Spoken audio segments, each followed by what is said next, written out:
Social মিডিয়ায় বেশ কয়েকদিন ধরে একটা পুরানো ছবির ক্লিপ, বাপ্পারাজের ছবির ক্লিপ ভাইরাল হয়েছে। অনেকেই টিকটক শর্ট ভিডিও বানিয়েছেন। সেই ভিডিও নিয়ে বাপ্পারাজ নতুন করে কি বললেন, প্রথম আলোর খবর বিস্তারিত পড়ব। হেনার খোঁজে বাপ্পারাজ, নাইম বললেন তুই অনেক দেরি করে ফেলেছিস। ভিডিওর চিত্রে বা ভিডিও ক্লিপে দেখা যায় বাপ্পারাজ বলছিলেন যে চাচা হেনা কোথায়, আর সেই বৃদ্ধ চাচা বলছিলেন হেনার তো বিয়ে হয়ে গেছে।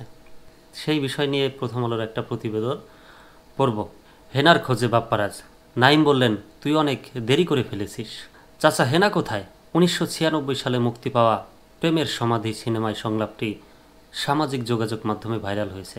চলচ্চিত্র হেনা চরিত্রে অভিনয় করছেন শাবনাজ, বকুল চরিত্রে অভিনয় করেছেন বাপ্পারাজ। বাপ্পারাজের মুখে সংলাপটি নিয়ে রীতিমতো আলোচনার ঝড় উঠেছে। দর্শকদের সঙ্গে বাপ্পারাজ ও শাবনাজ সংলাপটি নিয়ে চর্চা করছেন। সংলাপটি নিয়ে আলোচনার মধ্যে হেনার দেখা মিলল, সঙ্গে বকুলকেও দেখা গেল। অবশেষে হেনার খোঁজ মিলল শিরোনামে একটি ভিডিও ফেসবুকে পোস্ট করেছেন তারকা দম্পতি নাইম ও শাবনাজ। ভিডিওতে দেখা গেছে একটি গাড়িতে চেপে এসে বাপ্পারাজ নাইমকে জিজ্ঞাসা করেছেন, নাইম ভাই হেনা কোথায়? তখন নাইম বাপ্পারাজকে বলেন, বাপ্পা তুই অনেক দেরি করে ফেলেছিস, আমার সাথে হেনার অনেক আগেই বিয়ে হয়ে গেছে। এরপর না বলে চিৎকার দিয়ে নাইমকে জড়িয়ে ধরে বাপ্পারাজ বলতে থাকেন, আমি বিশ্বাস করি না। এরপর প্রেমের সমাধি ভেঙে মনের শিকল ছিঁড়ে পাখি উড়ে যায় উড়ে গানটি পরিবেশন করেন।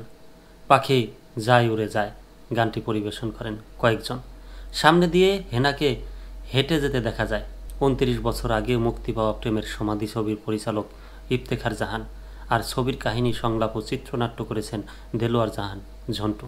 ছবির সেই ভিডিও ক্লিপে দেখা যায় সিনেমার এক পর্যায়ে নায়ক বকুল দীর্ঘদিন পর বাড়ি ফিরে তার প্রেমিকা হেনার বাড়ি সাজানো দেখতে পান।